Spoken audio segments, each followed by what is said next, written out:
رونق اسٹیج، تمام سادات اکرام، علماء اکرام، بزرگ دوستو، السلام علیکم ورحمۃ اللہ وبرکاتہ۔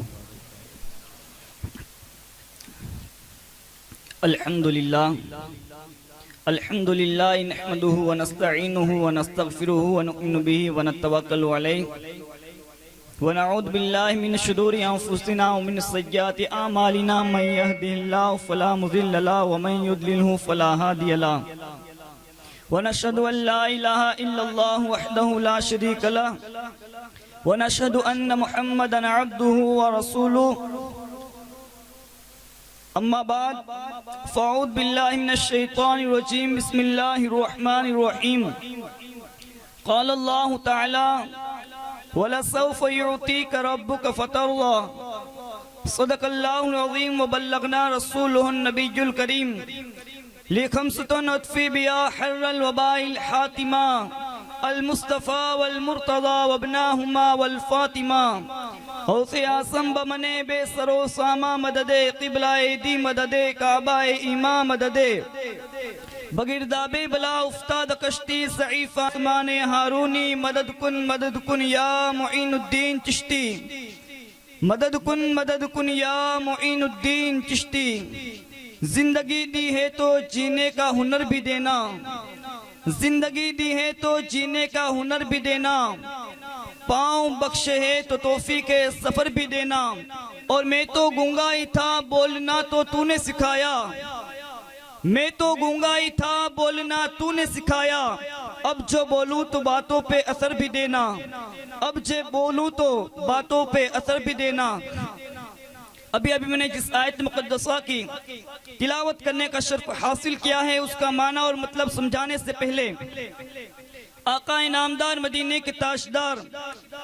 دونوں عالم کے مالک مختار، ہم غریبوں کے غمگسار، سید ابرار و خیار،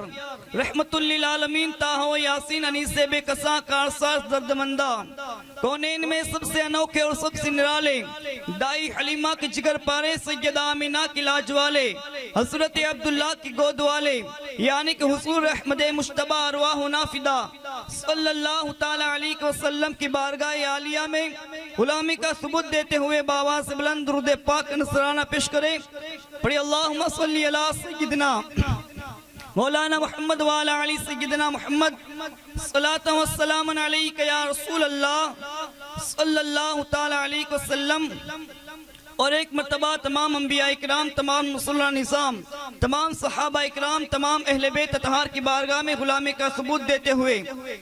باواز بلند درود پاک نصرانہ پیش کرے۔ پڑھی اللہم صلی علی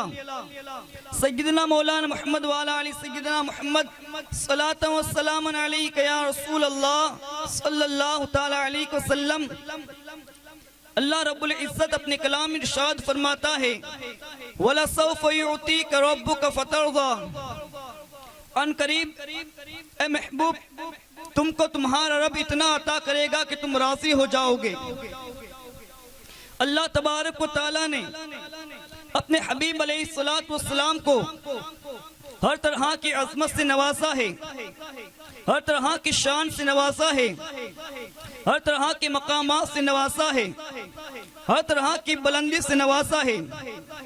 اللہ تبارک و تعالیٰ نے جو حضور پاک علیہ السلام کو شان عطا فرمائی ہے وہ کسی نبی کو نہیں عطا فرمائی ہے۔ آقا علیہ السلام کو جو عظمت عطا فرمائی ہے وہ کسی نبی کو نہیں عطا فرمائی ہے۔ آقا علیہ السلام کو جو بلندی عطا فرمائی ہے وہ کسی نبی کو نہیں عطا فرمائی ہے۔ اور اللہ تبارک و تعالیٰ نے حضور پاک علیہ السلام کو جو کتاب عطا فرمائی ہے وہ کسی نبی کو نہیں عطا فرمائی ہے۔ اللہ تبارک و تعالیٰ نے حضور پاک علیہ السلام کو عظیم الشان کتاب عطا فرمائی ہے جو تمام کتابوں سے افضل کہلاتی ہے، جس کو قرآن مجید کہا جاتا ہے، جس کو فرقان حمید کہا جاتا ہے، کہ جس کے پڑھنے سے اللہ تبارک و تعالیٰ برکتوں کا نزول عطا فرماتا ہے۔ اور وہی قرآن مجید ہے، اگر کوئی بیمار ہوتا ہے جب وہ پڑھی جاتی ہے تو اللہ تبارک و تعالیٰ شفا عطا فرماتا ہے۔ وہی قرآن مجید ہے، وہی فرقان حمید ہے کہ قرآن مجید کو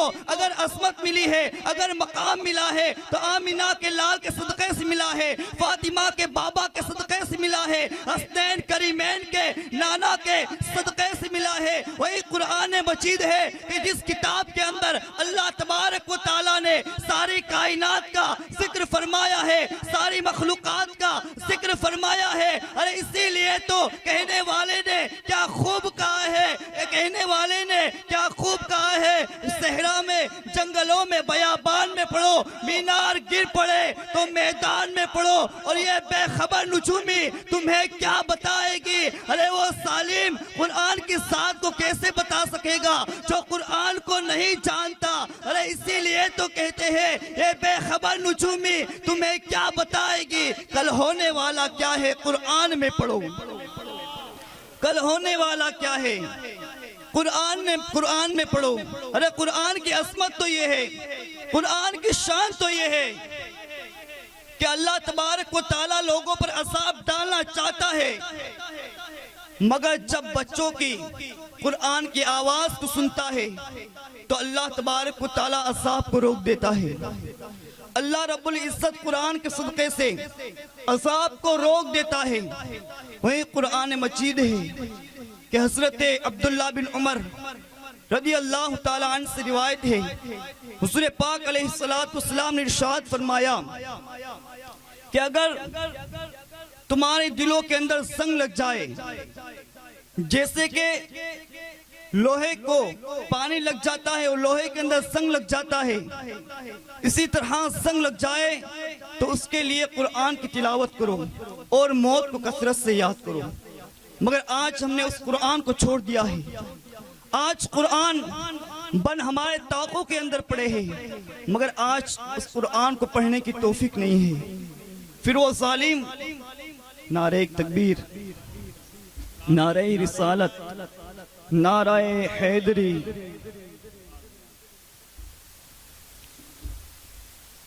درود پاک نذرانہ پیش کر پڑھی، اللہم صلی علی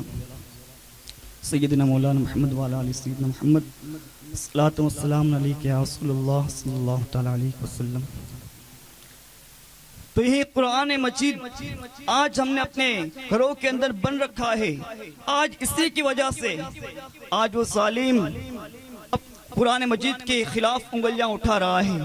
مگر قرآن کے دامن کو کسی نے تھاما ہے۔ قرآن کو اگر کسی نے تھاما ہے تو وہ فاطمہ کے لاڈلے مولا حسین کے ساتھ ہے۔ کس طرح قرآن کے دامن کو تھاما ہے اور کس طرح مذہب اسلام کو بچایا ہے، آقا حسین نے کس طرح قرآن کو بچایا ہے کہ جب مولا حسین کے پاس دین اسلام آیا اور آ کر کہنے لگا کہ حسین ابن علی آپ میری مدد فرمائیے، آپ میری امداد کیجئے، اس وقت امام عالی مقام نے جیسے ہی اس کی آواز کو سنا اور اس دین اسلام نے کہا کہ آپ میری مدد فرمائی ہے، آپ ہی میری مدد کرنے والے ہو، اس وقت امام عالی مقام نے اپنی بہن سیدہ زینب سے کہا اور ان سے مشورہ لیا کہ دین میرے پاس مدد کے لیے آیا ہے۔ اس وقت سیدہ زینب سلام اللہ علیہا نے کہا کہ جاؤ دین کو بچاؤ، دیکھو حجاج اکرام آئے ہیں، ان کو اپنا خون دے کر دین اسلام کو بچاؤ، مذہب اسلام کو بچاؤ۔ اس وقت مولا حسین نے جیسے ہی سیدہ زینب کی زبان سے آواز کو سنا، اس وقت مولا حسین نے کہا کہ دین اسلام کو کسی اور کے خون کی ضرورت نہیں ہے، کیونکہ ہر ایک کا خون ہر ایک سے نہیں ملتا ہے، کسی کا خون الگ ہوتا ہے، کسی کا خون الگ ہوتا ہے، بلکہ سیدہ زینب نے کہا کہ دین اسلام کو کس کے خون کی ضرورت ہے۔ اس وقت مولا حسین نے کہا کہ دین اسلام کو علی اصغر کے خون کی ضرورت ہے، علی اکبر کے خون کی ضرورت ہے، قاسم کی جوانی کی ضرورت ہے، ارے اس وقت عباس علمبردار کے خون کی ضرورت ہے۔ اس وقت امام عالی مقام نے اپنا خون دے کر، اپنا خاندان کا خون دے کر اور اپنے خاندان کو کربلا کے میدان میں لٹا کر اور اپنا سر دے کر مولا حسین نے قرآن کو بچا لیا ہے, مذہب اسلام کو بچا لیا ہے. ارے اتنا ہی نہیں, جب مولا حسین کا سر تن سے جدا کر دیا گیا تھا, اس وقت نیزے کی نوک پر رکھا گیا تھا, اس وقت قرآن کی تلاوت کرتا ہوا نظر آتا تھا. ارے سالم, وہ وسیم رضوی قرآن کو گھٹانے کی بات کرتا ہے, قرآن کی آیات نکالنے کی بات کرتا ہے. ارے اس کی نسلیں مٹ سکتی ہے مگر قرآن کی آیتیں نہیں کر سکتی ہے, قرآن کی آیتیں کم نہیں ہو سکتی ہے. ارے مولا حسین, اور جب تک اہل بیت اس دنیا کے اندر ہے تب تک قرآن مجید اللہ تبارک و تعالیٰ کی حفاظت میں رہے گا. ارے اسی لیے تو کہتے ہیں دنیا میں بے مثال ہے شجاعت حسین کی, دنیا میں بے مثال ہے شجاعت حسین کی, دشمن سے بھی یہی ہے عداوت حسین کی. ارے بازار کے ہجوم سے کہہ دو کہ وہ چپ رہے, قرآن کر رہا ہے تلاوت حسین کی, قرآن کر رہا ہے تلاوت حسین کی. ارے جب تک اہل بیت اتحاد اس دنیا کے اندر ہے تب تک قرآن کا ایک حرف بھی کم نہیں ہو سکتا. جب تک اہل بیت اتحاد سیدہ زہرا کے بچے اس دنیا کے اندر ہے تب تک قرآن مجید اللہ تبارک و تعالیٰ کی حفاظت میں رہے گا. تو آج امت کو ضرورت ہے کہ اس قرآن مجید کے خلاف آواز, قرآن مجید کے لیے آواز اٹھائے. قرآن مجید کے لیے, ساری کائنات کے لیے ضروری ہے کہ قرآن مجید کے لیے آواز اٹھائے. آج وہی بدبخت وسیم رضوی نے صرف قرآن کی توہین نہیں کی ہے, قرآن کی طرف انگلی نہیں اٹھائی ہے, بلکہ حضور پاک علیہ السلام کی طرف, صحابہ اکرام کی طرف, اہل بیت اتحاد کی طرف اور تمام امت محمدیہ کی طرف اس نے انگلی اٹھائی ہے. وہی قرآن مجید ہے کہ جس کے صدقے سے اللہ ہمارے گھروں کے اندر برکت نازل فرماتا ہے. تو امت محمدیہ پر لازم ہے کہ وہ آواز اٹھائے, اپنی آواز کو بلند کرے قرآن کے لیے. اور سب سے زیادہ اگر ضروری ہے اور سب سے زیادہ اگر کسی پر لازم ہے تو زہرا کے بچوں کے لیے, وہ حضور پاک علیہ السلام کی اولاد پر لازم ہے کہ وہ قرآن کے لیے اپنی آواز اٹھائے. کیونکہ حضور پاک علیہ السلام نے قرآن کو اور اہل بیت کو جو مقام عطا فرمایا ہے دنیا کے اندر وہ کسی کو نہیں عطا فرمایا. حضور نے فرمایا کہ اے لوگوں میں تمہارے درمیان دو عظیم الشان چیزیں چھوڑ کر جا رہا ہوں, ایک قرآن اور اہل بیت. اگر تم نے ان دونوں کو مضبوطی سے تھام لیا تو تم کبھی گمراہ نہیں ہوگے. اور جہاں قرآن ہے وہاں اہل بیت ہے, جہاں اہل بیت ہے وہاں قرآن ہے. اور آج وہ وسیم رضوی قرآن کے خلاف توہین کر رہا ہے. ارے وہ ایک حرف بھی نہیں گھٹا سکتا, ایک آیت بھی نہیں گھٹا سکتا. ارے کہنے والے نے کیا خوب کہہ دیا ہے, اے قول محمد قول خدا فرمان نہ بدلا جائے گا, بدلے گا لاکھ زمانہ مگر قرآن نہ بدلا جائے گا. تو آل نبی کے لیے سیدہ زہرا کی بچوں کی بارگاہ میں یہ عریضہ ہے کہ حضور پاک علیہ السلام کی بارگاہ میں اور رب کائنات کی بارگاہ میں یہ عریضہ پیش کرے کہ اللہ تبارک و تعالیٰ اس ظالم کو ایسی عبرتناک سزا دکھائے اور ایسی عبرتناک سزا دے کے وہ جہنم کے اندر تڑپتا رہے. ارے کس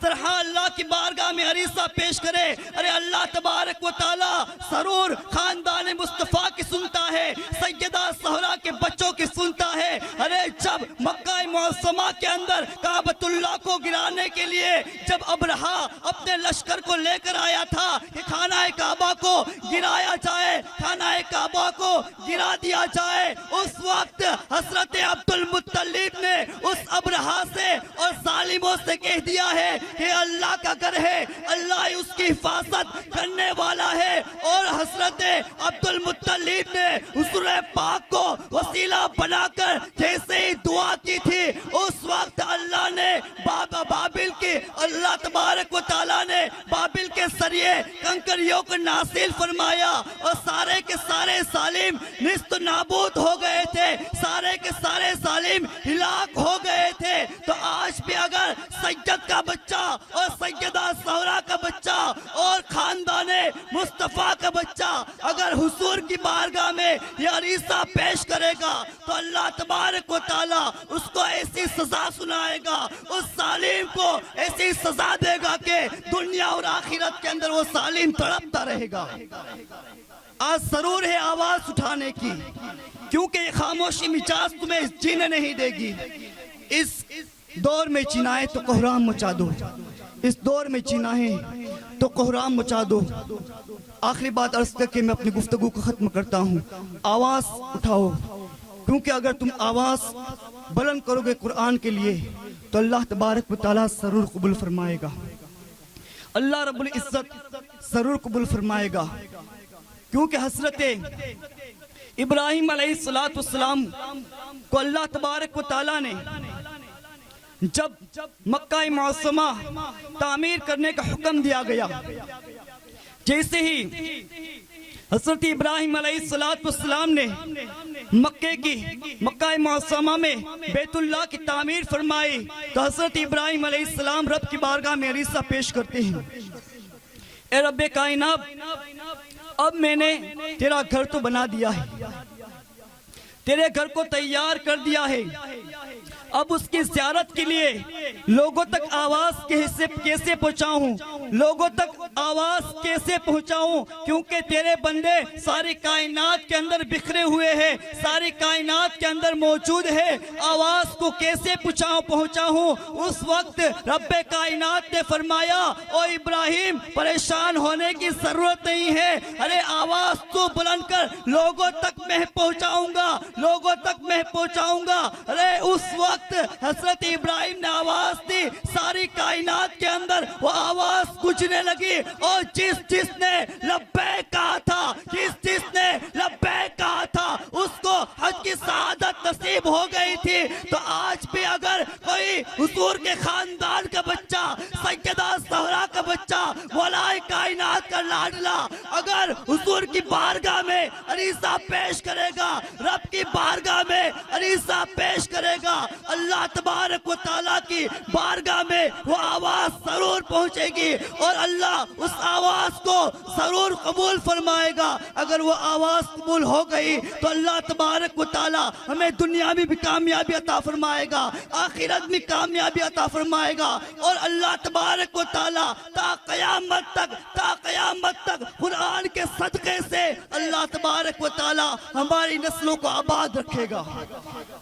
اللہ تبارک و تعالیٰ ہماری نسلوں کو آباد رکھے گا۔ تو قرآن کو پڑھیے، قرآن کو عام کیجئے، اپنے بچوں کو قرآن کی تعلیم سکھائیے۔ اگر تم قرآن کو پکڑتے رہو گے، قرآن کو پڑھتے رہو گے تو ظالم بدبخت قرآن کی وجہ سے ہی اللہ تبارک و تعالیٰ اس کو نیست و نابود کر دے گا، اللہ تبارک و تعالیٰ اس کو ہلاک و برباد کر دے گا۔ میں اپنی گفتگو کو انہیں اشعار کے ساتھ ختم کرتا ہوں۔ اے قول محمد قول خدا، فرمان نہ بدلا جائے گا، بدلے گا لاکھ زمانہ مگر قرآن نہ بدلا جائے گا۔ اللہ رب العزت کی بارگاہ میں دعا ہے کہ اللہ تبارک و تعالیٰ اپنے حبیب علیہ السلام کے صدقے ہمارے صغیرہ کبیرہ گناہوں کو معاف فرمائے، یہاں جتنے بھی حاضرین ہیں تمام کے حاضرین کو قبول اور مقبول فرمائے۔ وما علینا الا البلاغ۔ السلام علیکم۔